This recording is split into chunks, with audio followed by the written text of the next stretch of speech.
Welcome to the Midlife Men podcast with me, Philip Briscoe. Today, I'm speaking with Paul Drugan, a Chicago-based memoirist and men's health advocate, whose work explores the long shadow of childhood trauma, emotional repression, and what it takes for a man to reclaim himself after years of silence. So, welcome to you, Paul. Thank you, Philip. It's great to be here. Thanks for having me on. So let's go back to the beginning then, Paul. What was childhood like growing up for you? So I grew up my dad was a dentist and my mom was a nurse. And we grew up I grew up pretty well. We lived in a kind of an upper class neighborhood and in north of Boston, about 25 miles north of Boston. And on the outside, it was very bucolic. It was, the homes were all really nice, and we belonged to a country club, and went to private schools, and we came from a kind of an Irish Catholic area. In around Boston, there were a lot of Irish Catholics, definitely Catholics, and most of them were, you didn't have to be Irish, but it was a very Catholic area, and one of the reasons why I call this Forgiving Dr. Jekyll is that very reason. Is on the outside it was, what everybody seemingly would want. It was, we had everything, really. We dressed well. I had two brothers and a sister, and we were a perfect family. My parents were good looking, and my dad was very, very involved in the community. So he did a lot of work with the Rotary Club, and he was in the town council. He did some stuff. But on the inside, it was, it didn't start out horrible. We were, very, very, everything was very quiet. Like I remember it being silent, and nobody really talked around the dinner table or had much to say about anything. And that was because of my father. He was, he was a stoic. He was very, a disciplinarian. He had, he was a perfectionist, and if anything was out of place, it would kind of make him very uncomfortable. So we were always tiptoeing around on eggshells, that made for and I thought it was normal. I thought everybody kind of lived like that. I had a lot of friends in the neighborhood and everything, but we really talked about our parents, other than, what kids normally do. But, it grew into when I reached puberty. So when I was about 13 years old, it became violent for me, not for my brothers and my sister, but just for me. So he kind of singled me out. First, it was up until that point, I would say it was, kind of verbal abuse. Like anything that came out of his mouth was it was a criticism of something that we did. It was never supportive. Everything was not good enough. Were you the oldest, Paul? Were you the oldest child? I was the second oldest, so my sister came first, and she was she was his princess. She was his his favorite, and then came all the three boys, and I was the oldest boy. So he, after a while, I think the defining thing from my childhood, the thing that, and I put this in my book, that really sticks out to me was I was walking down the hall to go to the bathroom at night, and I heard my parents arguing in the kitchen downstairs, and my mother, said said to my dad, "You despise that kid, don't you?" And he said, "Yes, I do. I despise him." And she said, "Well, what did he do? Whatever did he do? He's 13 years old." So I knew they were talking about me because I was 13. And then the conversation ended and she stormed off. And so that really sat in my, that really just kind of filtered down uh, into my psyche and remained there. It's so vivid to me that I can see what I was wearing. I can remember what I was wearing and how the carpet felt against my feet and, the shadows in the stairway. And that's how vivid it is. Did you have any idea why? Did you feel that you deserved this treatment?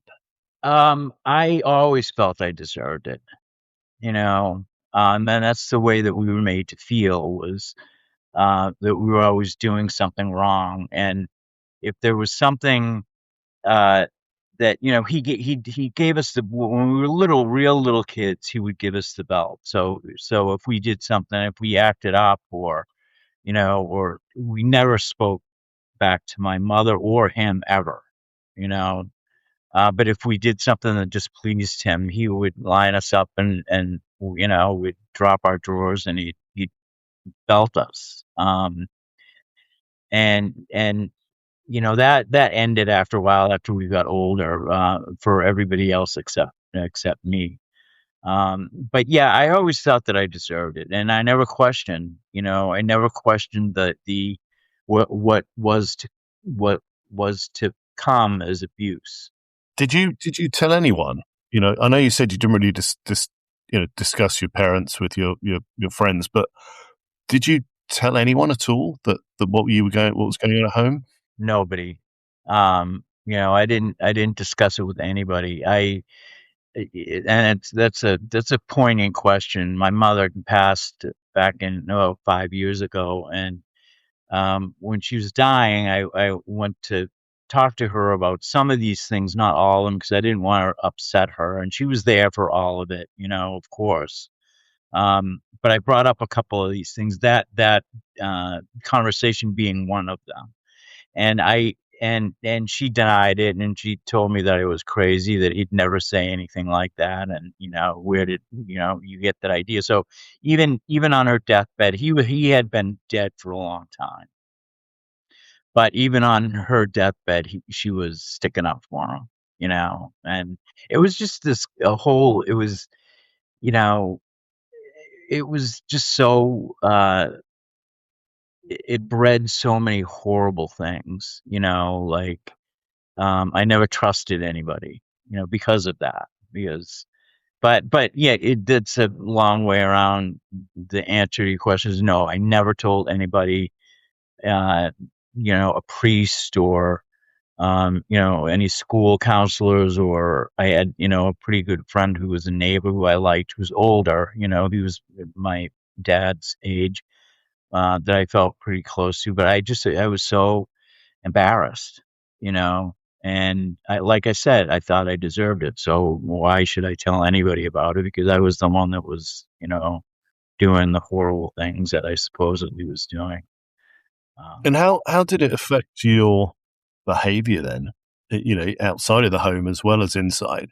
You said you didn't trust people. No, I was so distrustful for a very, very long time.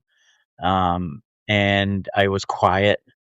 I was withdrawn. I didn't, I didn't, uh, I was surprisingly very social though, and I don't know, I haven't really thought too much about that, but I like parties and things like that. It was a face I put on that everything was okay, that I would mingle with people, and, people thought I was charming and funny and really sociable. Um, and that was a mask that came on during an event and then came right off when it was over. Um, but it was just really something that I never thought deeply about. I knew that it hurt, when he started. And I knew what that was all about. And I'll just, relay one example that's also in my book. I was in junior high, so around the same age as when that conversation took place, and I um I had a math teacher who was a patient of his, and I acted up in her class. I did something that, I don't know. Don't know to this day what I did, but she told him, and he came home about a week later from work, and he grabbed me by the throat and dragged me upstairs to the bathroom and locked the door. And that's when the beating started. He had never touched me before, other than the belt, but it came in. It was very violent. He slapped me, all over the place, and then he knocked me into the bathtub, and I hit my head up against the spigot and blacked out for a while. And so my mother and my sister were outside the bathroom, just slamming it and telling him to stop. And I never found out what that was. I didn't know what it was about. He never said anything. He just took me and beat me and then left me in the bathtub. Never said anything to my mother about what later he did, but not at that time. I'm presuming you were too young and probably physically immature to try and resist or fight I back. would never do that, Philip. I would never, and I never did. I was so afraid of him that I would never strike back at him. It never entered my mind to stick up for myself, and that lasted again for a very long time, well into adulthood. If somebody had done me a wrong, I would cower. I'd cower and not stick up for myself, um and that lasted. That was a very profound part of my personality. You mentioned earlier that you kind of developed two parts to you, the kind of external social side that was supplementing the other side. I mean, how did that progress as you got older? How did you start to deal with this when you were, a young adult? So he died when I was 20. I had graduated from college. So in college, I went away because I had to get away from the house, and I could have gone. I could have commuted. There were so many institutions in Boston where I could have gone but I chose to uh, move away. For it was a couple hours away, so I was close enough to not feel detached too much from my home, but far enough away that I felt, that I was protected against him. Um, and it was a different world. I really started to blossom. I made friends. I started, the real intense parts of my personality didn't change, but I started having a good time. And that's when I started I made some really good friends to this day who are good friends. And that's when I started to figure out things weren't normal with my family, with my upbringing, because I saw how my one of my best buddies, I became very close to his family and would hang out with him all the time. And I saw how he interacted with his dad, and it was completely different. I mean, the father would be exasperated with his with his boys or whatever, but he never ever hit them. And they would joke around. They communicated at dinner. It was a different world to me, but I didn't know that that was the norm, or that that's what, kind of it should be. And they had problems. I'm sure they did, um, but that really brought my upbringing into the light, you know. Did you struggle to kind of interact with adults, especially adult men? Did you find it difficult? I didn't. I always had and this lasted throughout my working life. I always had a real disdain for authority. So anybody I worked in politics in Chicago, and so I met, a lot of people who were very powerful people, and I just had to stand. And I didn't hate them or anything, but I just didn't afford them you know, um, the accolades, or the behavior that other people did. I just never. My bosses at work, disdain is probably the wrong word, but I just had a disrespect for authority. Did you develop, um, what were your coping mechanisms? I guess once you started to realize that you hadn't had a similar experience to a lot of other people growing up within your family, what sort of how did you react to that? I mean, did you try and find a way to resolve, how you were feeling, or did you just find coping mechanisms to block it out? Yeah, I just blocked it out. I just want, I had now up to the point I went to college. I had one beer in high school. And that's how I started. Is I started drinking a lot. I joined a fraternity in college, and I mean, it was college. Not everybody, but a lot of people do the same thing. Um, and I just took it way further than other people did. And then like, drinking was a big thing. It wasn't the problem though. Later on, after I graduated and I got into my working life, it was drugs. It was cocaine first in the 80s. It was very prevalent. I was in banking, and so a lot of young people in banking did the same thing, but it was very easy to get, and it was cheap. And so drug use became a big part of my life. And it was all to forget. Was there ever a moment when you felt comfortable to open up to anyone and tell them about your experience? I did, yeah. When I got into therapy, I did. So, I, my drug use became, um, really, really bad. I got into painkillers, uh, for a medical condition that I had, but it just, it blossomed into an addiction, and it started really,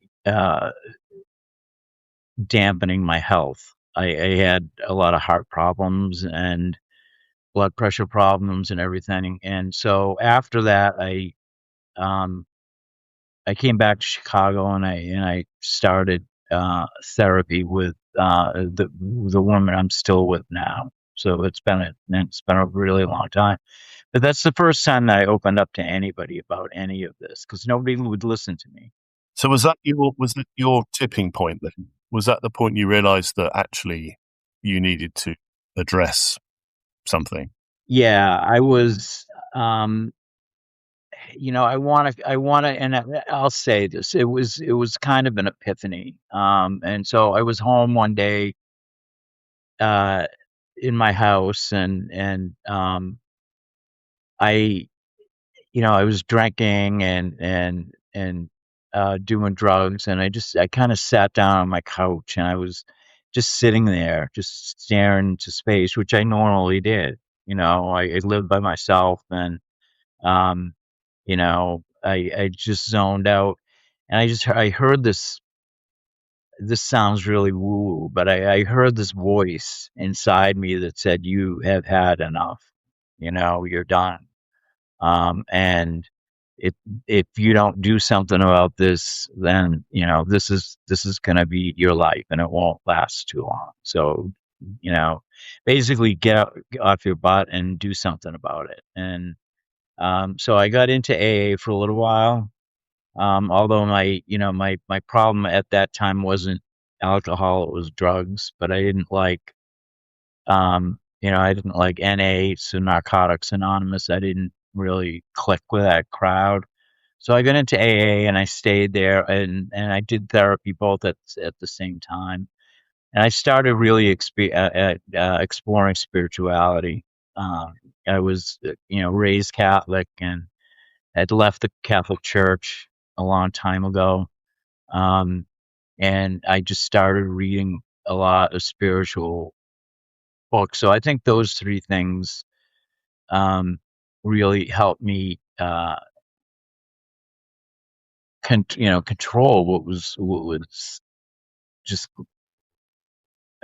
my life at the time, which was a mess.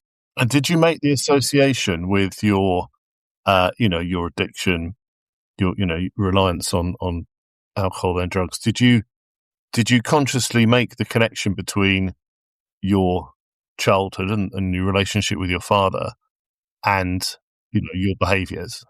Yeah, not for a while. When I started, um, it started kind of falling into place because I saw patterns of behavior. Right, the same. I treated, I just looked for similar things that I did. Like one of the things was that I always had a good job. I always had a well-paying job. Um, and but I got to a certain point where the next step was would benefit me a great deal, but I always sabotaged it. So that was the first thing. Relationships that I had been in, I sabotaged them. Like people got too close to me, and I did something to mess it up. You know, um, and so that was probably the biggest thing. The first thing that I noticed was that you have been given so many chances in life. Like I was well educated. I got my master's degree. I was in a PhD program. Um, and I was in a great relationship, and I took all of those things and just threw them in the gutter because I didn't think I was worth it. And that's what it comes down to then, this your lack of self-belief, um, as a result of the way you were treated as a child. And you mentioned your father passed away. Did you say you were 20 at the time? I was 23. Yeah. 23. So how did you ever confront him while he was alive, and say, try and hold it to account at all? I did not, and that was a major sticking point in therapy for me. Was that we got into discussions of forgiveness, which I don't know if we'll have enough time to talk about the whole forgiveness thing for me, which is it's a huge thing. But my question was, how can I forgive him? He's not here anymore. So what's my role here? And I still had so many issues with him. But the thing that he left me with, he was dying of hepatitis, and he was in Mass General in Boston, and we were all there. We knew he was dying, and he called me into the room, and said, "I need you to tell me that you love me, and that I need you to give me a kiss and tell me that you love me." And I was shocked. I didn't know, so I did it because I always did what he told me to do, you know. But I was so baffled by that, and then I left the room, and then he died. So that's what I had to kind of, deal with for a good part of the rest of my life was that what did this mean? Like, was it his foxhole confession? Was this him trying to get into heaven or make him feel better about what happened? Was that his admission that he treated me poorly? I had no idea. But I'd be interested to. I think people will be interested to hear about your thoughts about forgiveness then, because listening to your story, you can't help but think that you'd be angry, and especially if he's gone and died, you can't get there's no retribution. How do you go from that, and obviously all the behaviour you had in life as a direct result? How do you go from that to finding forgiveness? So that's a very, very good question, and it's really defined my work in terms of writing and what I plan to continue doing, and why this is so important for boys and men to why I think this is so important is because everybody has this misguided definition of forgiveness, which is what to everybody it's absolution, it's forgiveness, um it's saying to the person who did you a wrong, that's okay, I everything's fine, I absolve you of your crime or your sin or whatever you want to call it. And that's not what it is. To me, it's not what it is. Me, in my experience, it was, more of that person who did or who does you a wrong puts a hook in you, right?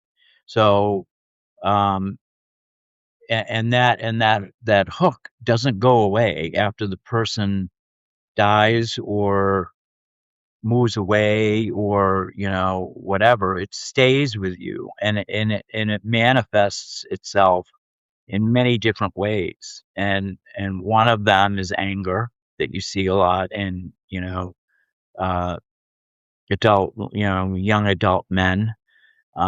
It's rage, it's addiction, it's failed relationships, it's all these things. And there are a lot of things that go into facilitating that kind of behavior, but one of them is the notion that uh that's passed to other people, especially men, is that forgiveness is a weakness, right? So you shouldn't forgive. It's a bad thing. It shows that you're less of a man, um, and you're supposed to instead, uh, focus on retribution, vengeance, and all these things against the other person when it's not about the other person. It's really about you, and it's about you reclaiming your authority over yourself, right? So, um, for me, for instance, all these things that happened to me formed my life, because of the way I reacted to what it was. Um, and it wasn't until I told myself, and I consciously did this, is that he's still controlling my life. He's dead, you know, he had been long dead, and he's still influencing my choices and my, my growth and my progression. Um, and so I really don't think that, I think a lot of I just think the emphasis is put on the wrong person when you talk about forgiveness. I think it should be yourself, and letting go. And there's this very famous story that I focused on a lot. And so Nelson Mandela he had gotten out of prison and he was president of the country, and he ran into one of his cellmates years later, at a rally or something. And so he walked up to the guy and he said, "Have you forgiven our jailers yet?" And the guy said, I will never forgive them for what they did to me, ever." And so Nelson Mandela said, "So you're still in prison, aren't you?" And that's kind of the essence of how I feel about forgiveness. And it's um you don't have to give in and um say that it's okay. You don't have to let go. You don't all the things that people tell you, about people tell you what forgiveness is supposed to be about. You don't have to do all those things. You have to concentrate on yourself, and you really have to get to the point where you take that hook out of yourself, which means that you live your own authentic life, right? You start living your life, and you begin to, uh, the things that influence you, this person, and in my case, my father, didn't influence me anymore. And that really came to be the case. Um, I personally decided that after a lot of reflection, I think he was mentally ill. I think that he was severely depressed. I think that he needed, and this is another really important point, is, he grew up he was a boomer, I guess. He was born in 1930. I don't know what that would make him. But anyway, depression ran very strongly in my family. My grandfather had it, my aunt had it, and he did. And he never got help. My mother implored him to go get therapy, and he wouldn't do it. And why? Because real men didn't do that stuff back then, right? And look at the damage that does to everybody around him, or everybody around these people who really, really could have benefited from at least talking to somebody. I'm not saying that therapy is the be all end all for everything, but it helps. Um, and especially for people, I think he was really deep in the weeds of depression, and how do you deal with that? You know, I mean, do you power through it like men are supposed to do? What do you do about that? And I think that in a discussion about forgiveness is you take control of yourself and you do the things that are gonna, assist you in moving ahead and, uh, you know, being in successful relationships and staying away from addictions and, learning how to control rage and thoughts and vengeance and everything. And that's what I chose to do. So you can look back now, and do you view it differently, your experience? I mean, the same things happened, but you view them through a different lens. I look at them through. I acknowledge that they happen, right, and so I was very aware of them. But to me, the big thing is the shame has been taken away, because I was always so shamed about everything. And the biggest thing for me in practicing this is that the shame is gone. Because I have come to the conclusion, that I I did nothing wrong.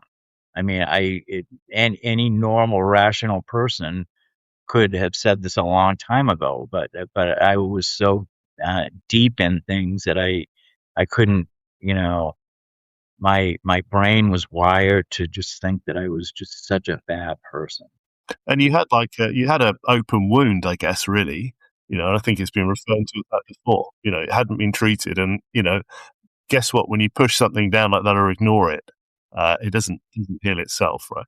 That's a great way to put it. So people listening to this, I had to say my story is very similar to yours.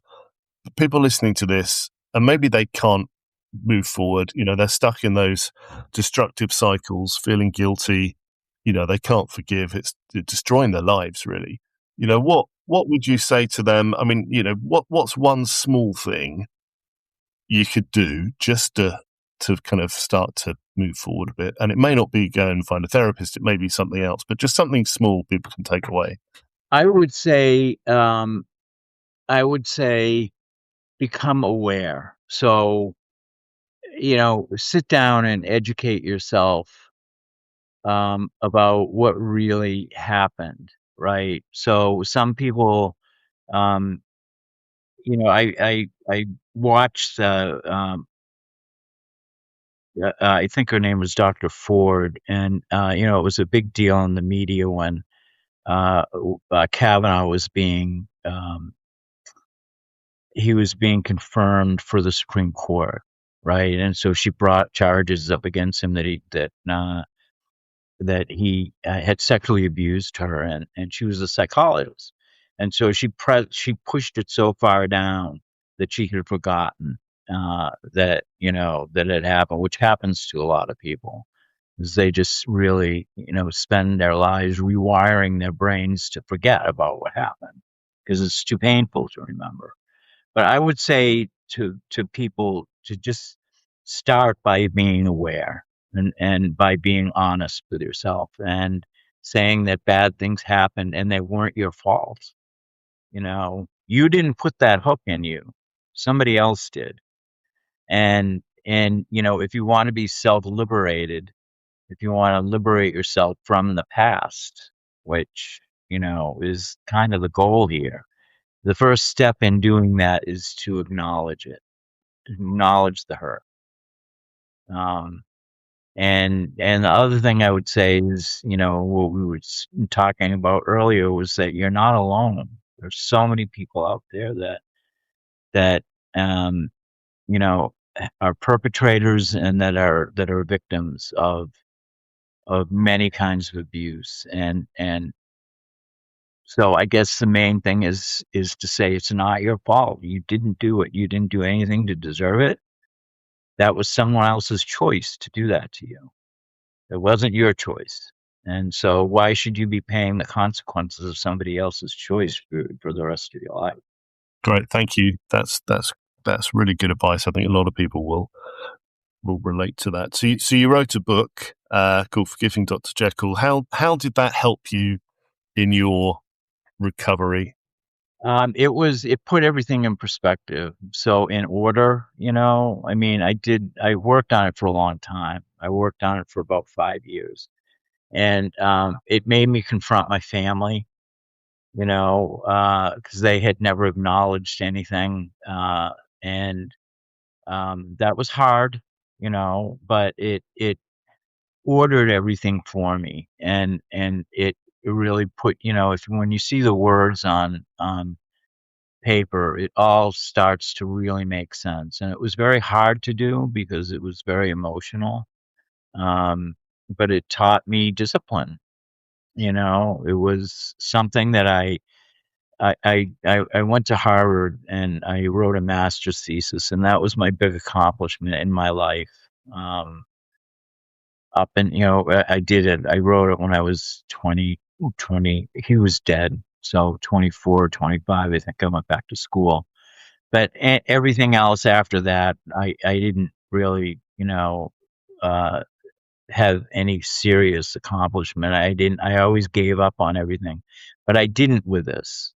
I kept going and I edited it and I got a publisher and I did all the things that you're supposed to do, when you write a book. And it was a serious sense of accomplishment that at the very least I didn't give up on it. And then when I got the whole thing back, it really inspired me to do what you're doing, is get out there. And the reason why I concentrate on men is because I'm a man. I don't know. It's my lived experience. It's not, I don't know what women go through, and I'm not discounting them at all because they have their own sets of problems, but I can't speak for them. I can speak for me. and what happened to me. And I recognize that there are people, you know, boys and men that are out there that are going through the same thing. And I want to be able to relate to them. And I think the first step is to hopefully people will pick up my book and read it and you know, get something out of it. We'll put the links in the show notes. Yeah. So you know, I mean, it was a very important part of my life.